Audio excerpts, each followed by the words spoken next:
ব্যবসা প্রতিষ্ঠানে হামলা ও লুটের অভিযোগে বৈষম্য বিরোধী আন্দোলন কলাবাগান থানার আহ্বায়ক সহ ১৪ জনকে আটক করেছে যৌথ বাহিনী। শুক্রবার রাতে তাদের পুলিশের কাছে হস্তান্তর করা হয়। এদের বিরুদ্ধে ডাকাতির মামলা করেছে পুলিশ।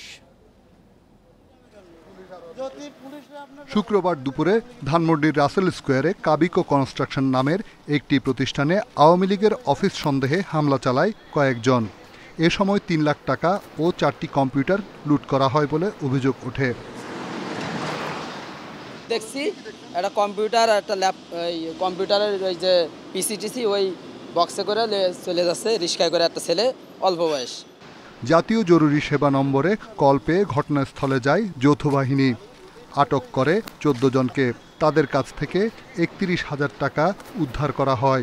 এর মধ্যে বৈষম্য বিরোধী আন্দোলনের কলাবাগানের আহ্বায়ক সালাউদ্দিন সালমান সহ বিভিন্ন পদের নেতাকর্মী রয়েছেন।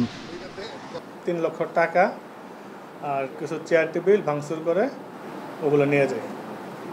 তো পুলিশ এবং সেনাবাহিনী এট এ টাইমে উপস্থিত হয়ে ওখান থেকে ১৪ জনকে আটক করতে সমর্থ হয়।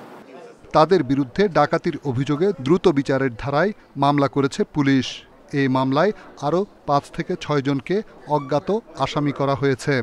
সমন্বয়ক নাই কেউ, সমন্বয়ক নাই। এটা যিনি আছেন উনি হলেন কলাবাগান থানা বৈষম্য বিরোধী ছাত্র আন্দোলনের আহ্বায়ক, সমন্বয়ক না।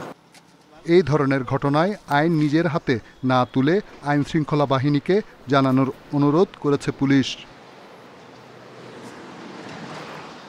রিশাদ হুদা, ইন্ডিপেন্ডেন্ট নিউজ, ঢাকা।